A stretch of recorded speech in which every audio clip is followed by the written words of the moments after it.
Want to watch football without the restrictions of blackouts or cable? Check out expressvpn.com to help you get access to all the live games. Sign up today using the link in the description to get 3 free months.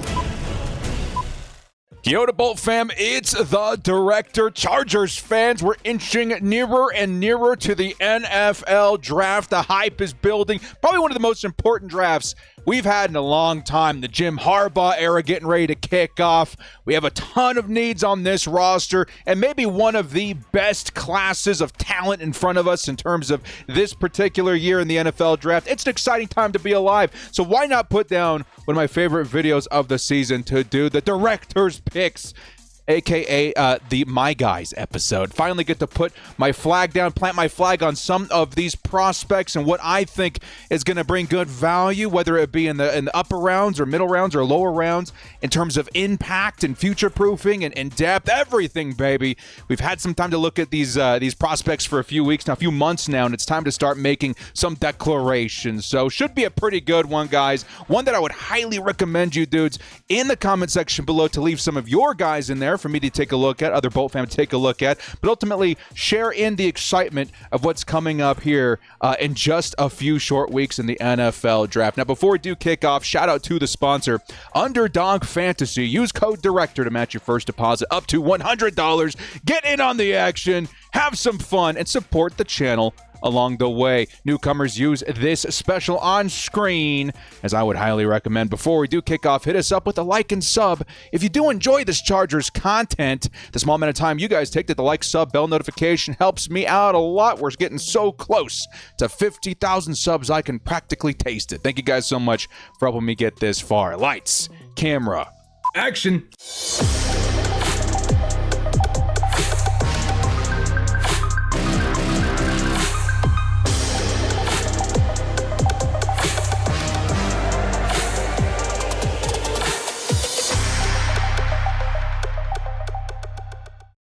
It's the My Guys episode, director's picks in the NFL draft, some prospects that I'm pretty high on. Yeah, we're going to see a lot of guys that I've talked about already in this video.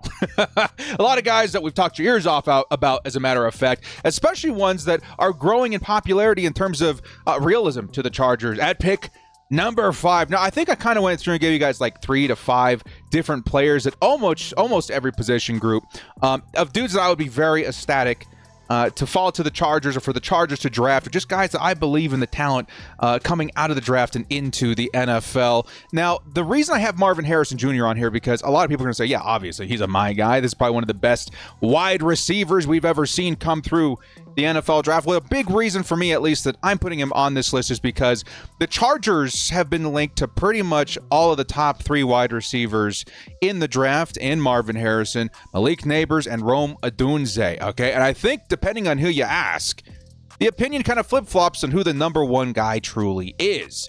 I'm not here to make declarations on who's going to be the best guy coming out, or who's going to be the guy in terms of bust or hit potential. I'm here to tell you guys who my guy is of the 3. I'm still sticking to Marvin Harrison Jr. Again, I would be ecstatic for any of the top 3 guys. Malik Neighbors, who's been rumored around the Chargers a lot the last couple of days. Rome Odunze, who seems to be a very good fit. Any one of those 3 receivers, and I'm a very, very happy camper. But if I still had to choose one, best case scenario of the 3, who is your guy director? Marvin Harrison Jr. is still just so special of a prospect. He brings everything to the table that you need from a wide receiver. Sure, maybe the ceiling not as high for like huge monster plays and unique athleticism in the NFL like Malik Neighbors. I just think he's one of the most solid cornerstones you could add to an offense in this entire draft. Again, would be ecstatic and elated for any of all 3 of those guys, but Marvin Harrison Jr. is still my guy, and it's going to kick off my guys list in this video. Speaking of my guys, the Chargers could be trading down. Big rumors about trading down, and you guys have heard me mention the name of Vlad McConkey quite a bit in the past couple of weeks. It's because, honestly, this dude kind of blew me away the more I looked into him. And yes, I am guilty of the same thing everybody's guilty of on this channel. Okay, we get it. The dude resembles other receivers like a Wes Welker and stuff like that because, you know, of his ethnicity, which is unfair of us to do.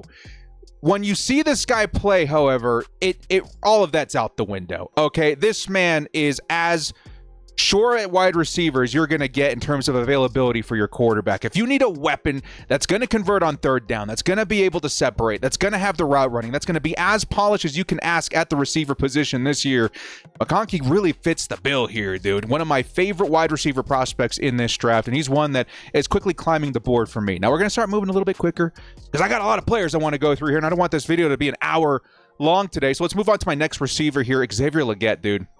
Leggett. This dude, I don't know. The Chargers have had an identity the last, decade with, even plus, beyond that, with Mike Williams and Vincent Jackson and Malcolm Floyd. There's really been this big guy with the big moves, right? The big plays on the team for a very long time. And I view Xavier Leggett probably one of the top tier guys in this draft if you want big plays like that. Marvin Harrison's certainly there, Roma Dunze. Leggett's kind of, with those dudes, especially when you're talking about deep playability, the speed. He feels a lot like Mike Williams, but with a little bit more juice. Okay, so for those reasons, Xavier Legette is really one of those guys that climbed for me early. He's been climbing everybody's boards a lot the past couple of weeks, but all in all, man, this dude would be an awesome playmaker for the Chargers, specifically with Justin Herbert. Exciting times. Now, a guy that a lot of people may disagree with me here, but quite honestly, dude, it just blew me away. Okay, I am also guilty of typecasting, what we call in the film industry.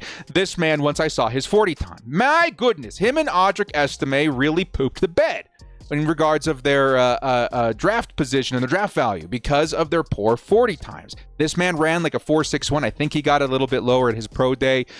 It really turned a lot of people off of him. And honestly, again, like I've mentioned before, I want to move into the future with speed. The Chargers are looking at MVS right now because they want speed on the roster. It's a very evident. It's an aspect that we need to add to the team. However, Keon Coleman, dude, he wined me and dined me. Well, from the first time I opened up his highlight reel, I know it's a highlight reel, but just my goodness, if you're looking for a very reliable receiver with the hands that Justin Herbert has sorely been lacking in his recent, receiver draftees, I think this man needs to be on the roster if the value can be found in like the second or third round, just because, my goodness, he's going to be as reliable as a receiver as you're going to look for. He's a big play guy like we're talking about with Legette.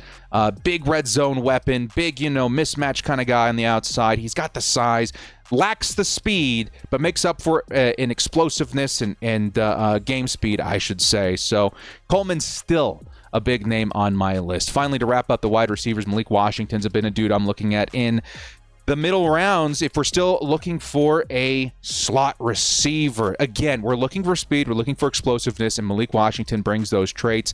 Maybe not the biggest, fast, in terms of speed guy out there in the NFL draft, but really, if you're asking him to do the deeds of a slot receiver in this league, he's going to actually do pretty well despite his size. And I feel like there is a little bit of explosiveness. We're looking for a Malik Neighbors light, a Malik Neighbors, junior. It's not going to be anything like that, but there is some upside in terms of explosiveness that the Chargers don't have that I like from the slot position here in the middle rounds. If you get a big guy on the outside, if you're looking still for like a slot guy in the middle, this is a nice guy to get a value later in the draft. All right.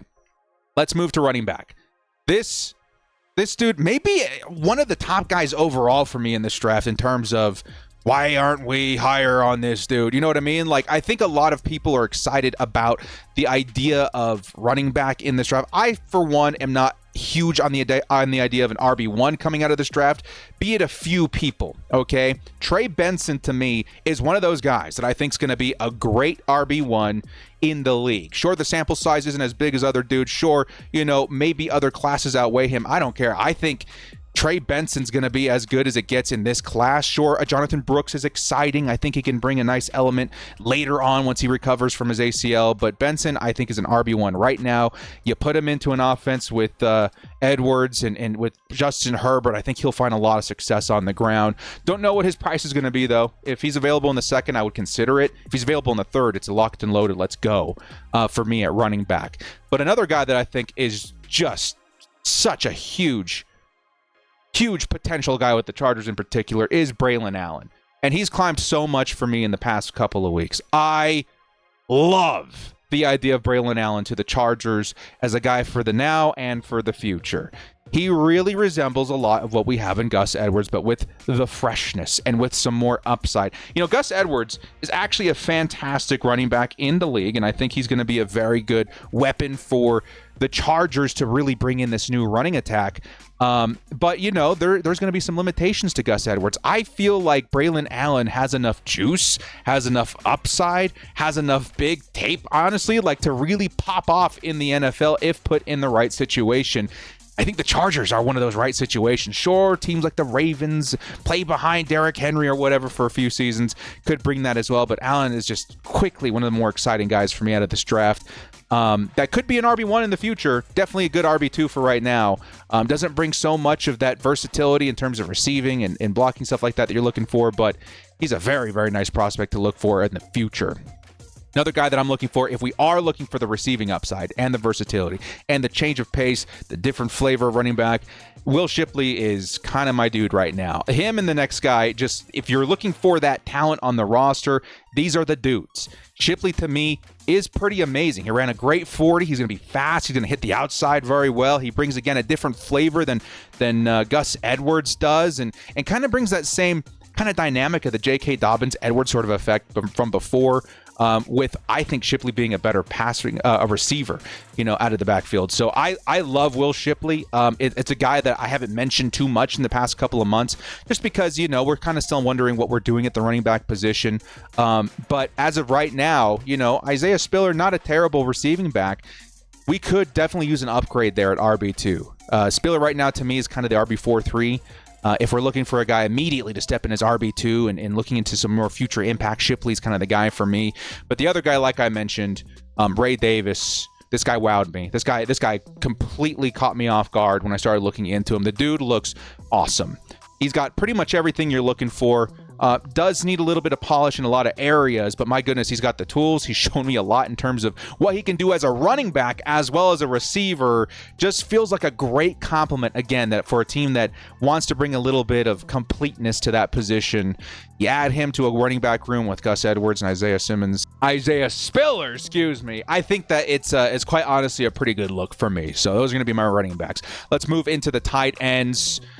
A lot of people throwing tight end out the window because of our signings right now in the offseason and free agency. I'm here to tell you guys that is something that's not going to stop the Chargers if they really want a talent in this draft. And Brock Bowers, to me, is still one of the top athletes, top options for the Chargers if you want one of the very best talents on offense in this draft. And it's really quite intriguing to me what's happened in the past couple of weeks, for me at least, in terms of, do we want Bowers or do we want Marvin Harrison? I think Marvin Harrison, to me, is still the number one, right, if available at number 5. But then all of a sudden, Brock Bowers is becoming a much more attractive option if the Chargers do, let's say, trade down just a couple of spots. Right? Let's say we miss out on the top 3 at wide receiver, but the Chargers do gain an extra second, first, or third round pick, whatever. Bowers is still such a huge potential with this team. This is your number 1 weapon, and it's going to work. I'm telling you right now, Brock Bowers with Justin Herbert and Jim Harbaugh and Greg Roman, this man would be a superstar. A lot of talk about, tight end takes a minute. He's not going to contribute right away. This is locked and loaded, day 1, huge impact, rookie season signing as you're going to get. Him and Marvin Harrison, to me, are just as sure as it gets to the immediate impact. Offensive rookie of the year, caliber of player. It's nonsense. It's nonsense how good those players are. Brock Bowers still is so high on the. I think it's Marvin Harrison and Brock Bowers for me as the top 2 talents. And you can argue Malik Neighbors as well. But I don't know, dude. This dude is special. He's going to be very, very special in the NFL. Another my guy that has been just climbing the past couple of months, not just for me, but for everybody. Ben Sinnott's going to come in here as the guy for Jim Harbaugh offense. Jack of all trades, master of many. And the dude is honestly going to fit the flavor of offense for any team in the league. He can block, he can receive. He, again, just kind of fits the mold of, you can do it all, and we're going to try a lot of different things and see what sticks in this offense. Sinnott, to me, is as good as it's going to get in terms of versatility. And I do think him and the next guy are kind of like 1A, 1B for me in terms of that. Cade Stover, to me, I feel is a little bit more safe in terms of maybe his floor going into the NFL. I think he's going to be a very good tight end. He could pop off to be a great tight end, in terms of his ceiling. But in terms of his floor, I feel very, very good about him. And I think, honestly, I feel better about his floor than I do Ben Sinnott. But I do like what Ben Sinnott offers in terms of versatility a little bit more. Sure, I do see a lot of that still in Cade Stover. I think he's a solid blocker. I think he's a great receiver. But it just kind of depends on your flavor here. I think maybe more of a Harbaugh guy is what you're going to find in Sinnott, but I think more in terms of an overall tight end talent is what you're going to find in Cade Stover. So both these guys pretty high on my list. If you're looking just for a pure receiver out there with a lot of upside in their physicality and athleticism, Theo Johnson is going to be a great option for you in the later rounds. We see a lot of tight ends like this year in and year out that are like, hey, man, they're big, they're fast. Imagine them with Justin Herbert. Well, this is this year's guy for me. Theo Johnson, he would be an awesome talent with the Chargers. And then finally, the last guy here, again, another Harbaugh dude. A.J. Barner, of course, of Michigan. He's going to be a Harbaugh guy, but specifically because he's one of the better run-blocking tight ends you're going to find in the entirety of this draft. And you're not going to have to pay a lot for him. You're going to see him in the 5th round-ish, maybe even after that. Who knows? So these are some solid tight ends to look at. In terms of offensive line, let's go ahead and kind of get this point across right away. I think the Chargers, in terms of their needs, need to go center first, at least in terms of like quality player, right? And you can find a lot of good centers in this draft. Let me be clear about that. This year, there is a ton of talent at center from, the 2nd round and beyond. You can find some really serviceable guys in the 5th and 6th rounds too, depending on your research. And of course, Jim Harbaugh is going to bring some unique perspective there. But still, the point of this being is that I think the Chargers and center is so important to Justin Herbert, so important to the run game that we're trying to establish here, that I wouldn't be upset about some early round stock in the position. And Jackson Powers-Johnson, the best center in this draft, who's been sliding into the 2nd round, would be a fine selection in round 2. Some people a little worried that we're not going corner there, that maybe there's other bigger needs. I'm telling you right now, Jackson Powers-Johnson would be one of those dudes that as soon as you look at the stat sheet after 2024 is concluded, you'll be like, wow, that offense really popped off. And I think Jackson Powers-Johnson was a big reason for that. I think that him and his communication with the line, taking that load off of Justin Herbert's shoulders, his influence over the middle, in terms of the Gus Edwards offense, it just all feels great, right? It feels like a fantastic choice in terms of talent at offensive line, one of the best in this draft. Just so happens he plays in the interior, which is not going to get drafted as high. If we're looking for a guy a little bit more in the middle, or I should say on the outside, look no further. And this is kind of a crazy take because it's one that I haven't introduced as aggressively yet. Talise Fuaga, man, this dude, it's honestly kind of shocking how much the more you look into him, the more you love him in terms of this offense. And this is why he's getting drafted a lot to the Chargers, especially in a trade down situation. If you're looking for maybe the best run blocker in the draft, look no further than Fuaga, man. Like, this dude is crazy. Sure, some concern about, does he play inside? Does he play outside? I don't know if I have as many reservations about that. I think he's a right tackle in this offense, and I think he does a freaky good job at that for the Chargers. So if you're looking for a guy, for me, in a trade down scenario, because yes, I still would rather trade down and get Fuaga than take him at 5, obviously, or even any offensive lineman there. But if we can get some value as well as Fuaga, I am certainly very happy. And this offense is off to a great start in terms of building the new style of offensive line. Finally, at guard, I should say. Guard outside, actually. This is actually one of those dudes that in the later rounds, I'm going to say in the middle rounds, we'll say around like 3 or 4 is kind of where I'm seeing him. Dominic Puni, this dude is one of the better versatile options in the entire draft. This dude's going to bring a lot of what we're looking for in this offense, but mainly at this point, a backup role with potential to be a starter in the future. But when you're looking for a guy that brings premium depth, look no further than Puni, dude, because this guy, again, he could take over a starting position as soon as this year, depending on his performance. But if somebody goes down, I feel pretty good at plugging and playing him at almost any position on this offensive line. He's very versatile. And he brings that meat that we need in the middle, very, very much so. And then finally, to round out the offensive line, Matt Gonsalves is a dude that I don't hear talked about very much. I think everyone is turned off by the ACL, which of course everyone's going to be concerned about that. But the reason I love him for the Chargers is because there's no requirement to get him on the field and start him right away. We have Trey Pipkins. Trey Pipkins is getting paid decent money. Let's let Trey Pipkins hold down the fort while Gonsalves eases his way back from injury and into the NFL. And I think the upside of Gonsalves if it weren't for that ACL, I think he's easily a third or second round pick. Maybe third. Third's pretty good place for him. And that just tells me that his future impact is pretty solid in my mind. Like, once Trey Pipkin's contract is over, Gonçalves is the right tackle of the future, and boy howdy does he fit the system. So Gonçalves for me is definitely my guy. I talk about him a lot. I don't hear about him a lot, but he's a dude that I'd be very happy with. That doesn't need to be the impact guy this season. We can let him ease into the starting role in 2025. Okay, let's move into corner. And I'm about to do something that I haven't done all year, and it's something that I think a lot of you guys might be happy with. Some guys maybe disagree with. I think I'm officially moving on to the Quinion Mitchell train. Okay, I've been a Terrion Arnold guy for the longest time. He's been my favorite corner in this draft.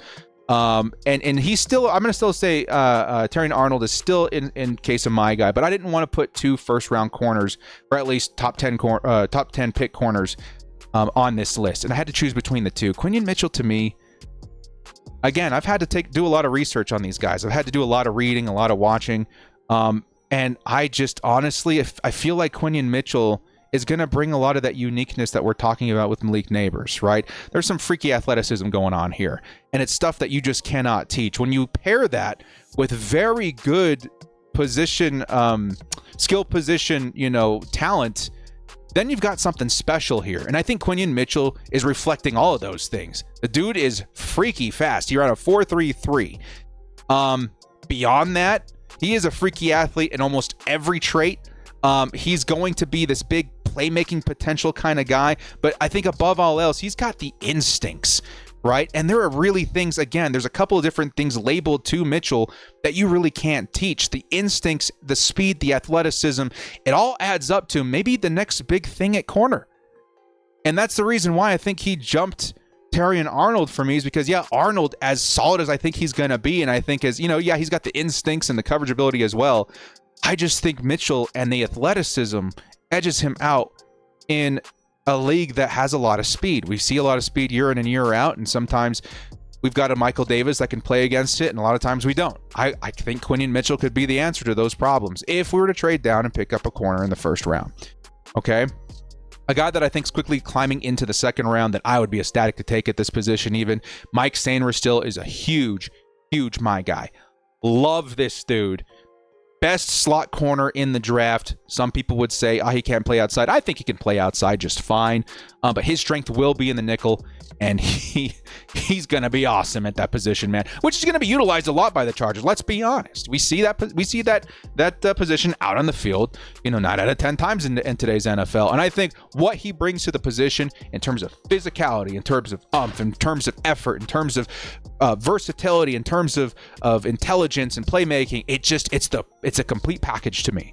And it's something that, again, Jesse Minter has handcrafted. It's a project of his that he's turned into a superstar of that defense for the Michigan Wolverines. I want to see him on the Chargers. He would be an awesome physical presence for this team. Him and Derwin, man, wreaking havoc back there at DB, especially if the Chargers let him get after the quarterback a little bit, which I think they would. I love this dude. Mike Sainer is still a huge my guy.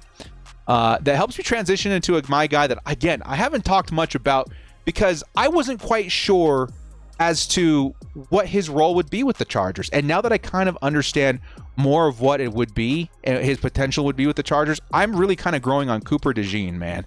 This guy, okay, maybe a little bit of a label as where is he going to play? He's going to play safety, which a lot of people think he's going to transition to that position in the NFL, which would be a great spot for him. Let's be honest, free safeties is probably where DeJean would thrive. But I also think there's a world where he thrives as the versatile guy, right? You're adding another Derwin James who can play up high at safety, who can play in the nickel, who can play in the box, who plays pretty much anywhere. I think personally for me, for the Chargers, he plays a lot of nickel for us. And I think when you put him in that position, the dude is a nightmare. He really is. Sure, you have to worry about where he's playing, especially if he's going to be able to switch high and low and inside and outside, whatever. But I also think his skill and his vision and his instincts and his ability to break on the ball and find these big plays out of nothing, it makes me excited for what he could be with Jesse Minter. And that's why I think DeJean, who's been overlooked by myself, and I feel like a lot of Chargers fans, NFL fans, which is fine, is a great fit for the Chargers in terms of what this defense would need. This defense is going to lean on some select athletes to carry their identity. Derwin James is one of them. The edge players are another one of them. I think linebacker is going to end up being one of them as well, but I think slot's going to be a huge one. And I think if you get a guy like DeJean who can play in the slot, can play up high, then if he plays up high, guys, that brings Alohi Gilman into the box, where Alohi's great as well. I love the idea of that trio working the top and middle of the field. It just feels deadly. So I think Cooper DeJean, to me, has grown a lot in the past couple of weeks. All right. A guy I talk a lot about already, we'll talk a little bit more, is Max Melton, who's going to be a value slot guy you're going to find in the middle rounds, I'll say. He's been climbing. He's probably more of a third rounder now. Might be lucky to find him in the fourth rounder, but he plays inside outside. The Chargers kind of need a little bit of that versatility at corner, and he's great in zone. So I think it'd be a great fit here. I've talked a lot about him. We won't spend too much time. But a guy I have kind of introduced over the past couple of weeks has been Kyrie Jackson, Oregon cornerback. And it's a guy that I'm finding a lot of value on in almost every draft I do. A lot of drafts I read as well. He's available, right? Third, sometimes fourth round. Less in the fourth round, but I quite honestly love the upside at that value. Kyrie Jackson, sure, might end up being a bit of a project, right? But he's 6'3", and he's fast, and he's crazy physical. Like, maybe not super efficient versus the run, but his physicality really brings a lot of potential in that. And quite honestly, it gets me excited about what a team like the Chargers and Minter could do with those intangibles, right? 6'3" and pretty fast. I think he ran a 4.5 flat. Like, that'll be great in any defense. And I think Kyrie Jackson and that upside is certainly exciting and adds exactly what we need, an outside corner with value in the middle round. So Kyrie Jackson, to me, another my guy that's quickly become a favorite in my mock drafts. At safety, which again, I think I'm way higher on like Cooper DeJean coming in, playing safety, those kinds of ideas. Not a huge need outside of that unless you don't feel good about JT Woods, which that might be the case, unless you really are hurting at depth. Some guys that I think could have year one impact. One of my favorite, Cole Bishop, brings a lot of that, I don't know, physicality that we're looking for. I think he's underrated. He's huge. He's like 6'2". He's a thumper. He's a playmaker. He's excellent in terms of his versatility. I think you can play him up high in the box, whatever. I think if you're looking for, again, like we talked about with DeJean, where if Derwin's playing in the box and we need an up high guy, there's Cole Bishop. If you got Alohi playing up top, you want him in the box, you can do that. Just the mixing and matching would really keep defenses, or I should say offenses, on their toes. So Cole Bishop, to me, is a great option there. But again, not the biggest need. You could maybe find Cole Bishop in the third or fourth round where I'd be like, cool, let's do it. That's great depth. That's great versatility. But not the biggest need on this team. So that's why I don't have too many safeties on this list. The other guy I kind of like a lot that I've been looking at is Bo Braid, who also brings the same flavor as a Cole Bishop. He's a little bit smaller, but I think this guy's actually more physical. Hard-hitting dude. He has, I think, a little bit more slot potential in my mind, but is also a really good box safety. So I like Braid. I like Bishop. If we're looking for some backups back there, guys that we can swap in depending on what Derwin and Alohi are doing, that's great versatility all around. Okay. Finally, let's move on to the linebacker class here, and this is such an underrated need, and I think it's one that we're starting to understand more and more as the Chargers announce who's visiting their top 30 guys.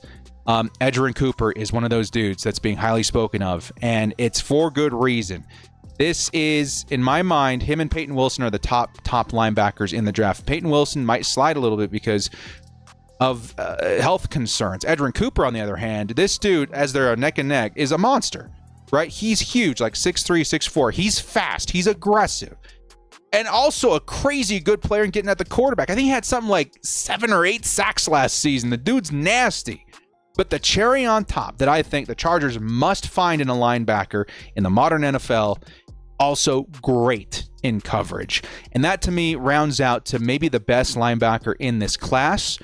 Gives you a huge possibility. Guys, I'm telling you right now, we're all clamoring for corner. We're all clamoring for receiver.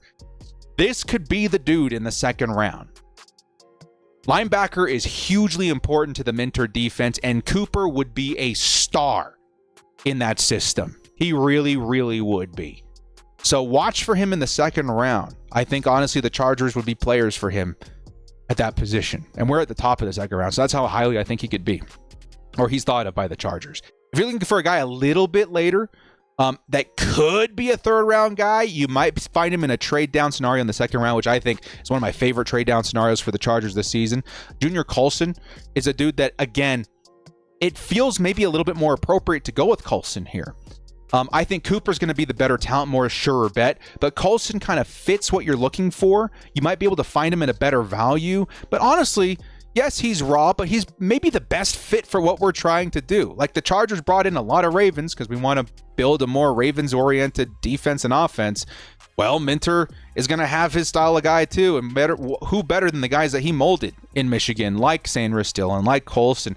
Colson's great, right? He's got decent speed. He's not going to be as fast as Edgerrin Cooper or as Peyton Wilson, but he's got decent speed, and overall I think he's very smart. He's a good coverage guy. He's physical, maybe a little bit raw, but it's the project that gets to continue for Jesse Minter, right? He molded a fantastic linebacker in Michigan that got him to a title game. Now we're taking a look at what he can be in the NFL. The project continues, and I think it's a very appropriate pick for the Chargers in the second, third round-ish if you're still looking for a linebacker. If Edgerrin Cooper goes in the first round, late first round, which he definitely could, Peyton Wilson, Junior Colson, these are guys that the Chargers may actually look at the top of the second round.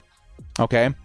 My guy at linebacker that I don't hear talked about enough, in my opinion, Marist Liufau. This man out of Notre Dame is going to be a monster in the NFL. Okay? He is a jackhammer. Sure, he's not going to be as well polished as guys like Cooper and Colson, but he brings upside in every area that you're looking for, similar to those guys, right?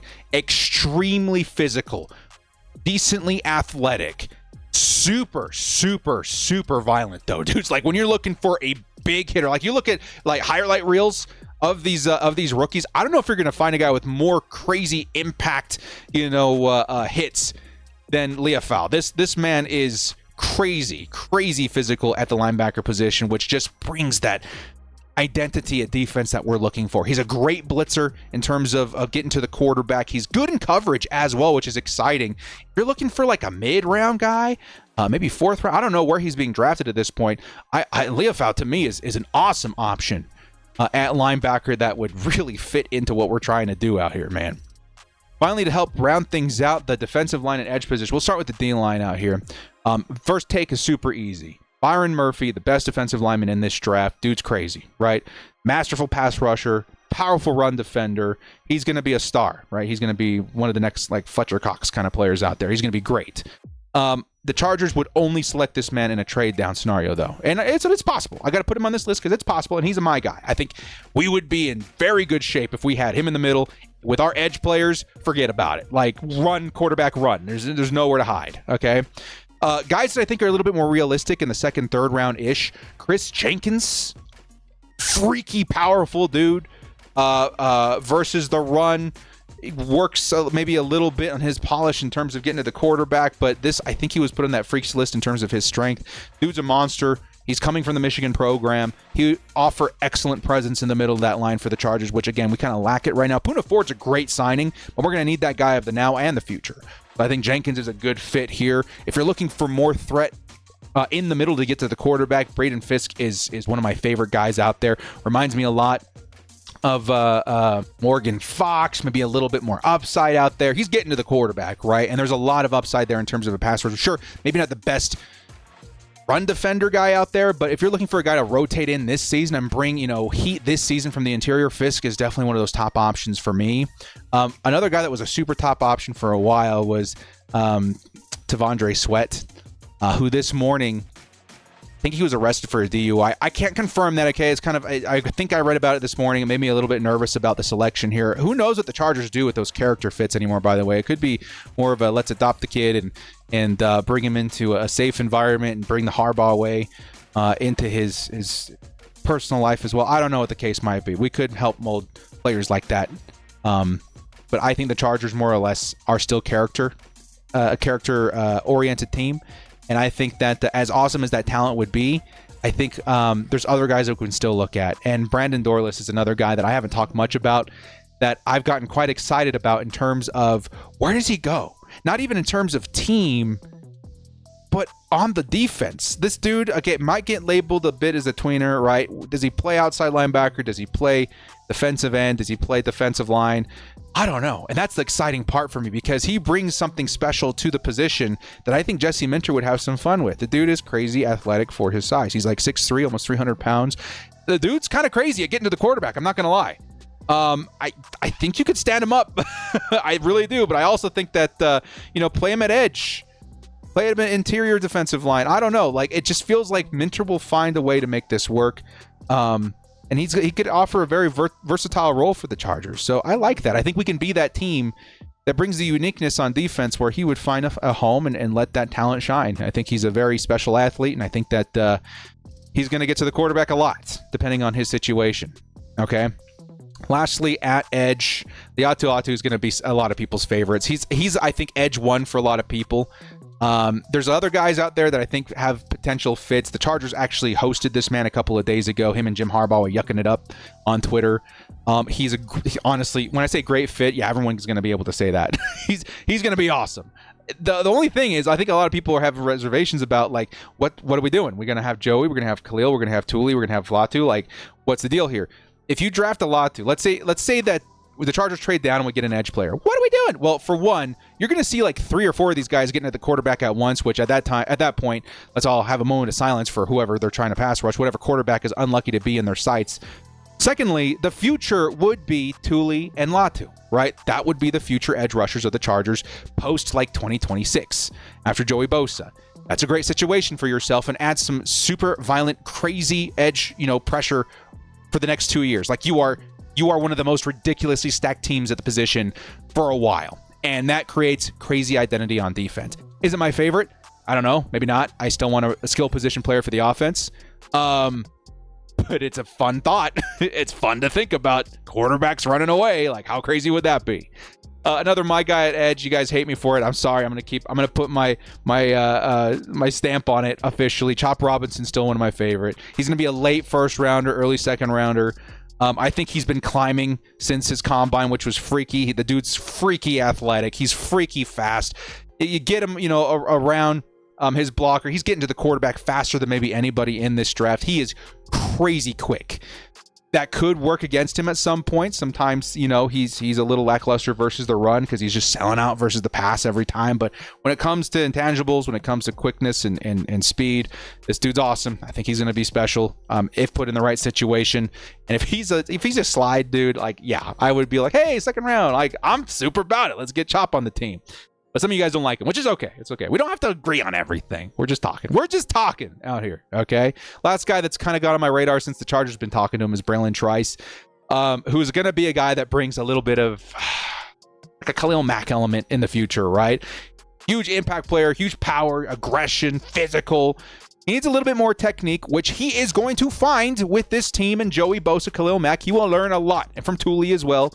But he has everything to work with in the future. He's not going to be a first rounder. Is he a second, third round? I think he's more of a third rounder, right? Second, third rounder, kind of on that fringe. At that point, like, you are so set at edge for the future, it's ridiculous. So guys like Trice, Latu, Robinson, those are some of my favorite future-proofing guys. I still would go a different position entirely. I think if you need edge, get it a little bit later because you got other positions that you will need a lot more talent. But it could be a lot worse of a position to be put in. So those are my guys. You guys in the comment section below, let me know what some of your guys are, what your thoughts were on my guys on this list. I may do another one of these videos as like we get closer to the draft. I don't think so. Maybe I will if I get excited about some certain names. Either way, a lot more draft talk coming down the tubes. And one last thing, I got a huge announcement coming up here in the next week or so. Just pay attention to my social media, I guess. We're going to be dropping some fun content that I think will get you guys excited about what's going on around here. So, guys, thank you so much for joining me. This has been The Director. If you like what you saw here, hit us up with a like and sub on your way out. We'll see you next time. And as always, bolt up, stay frosty. I can't wait for you guys to see what's up.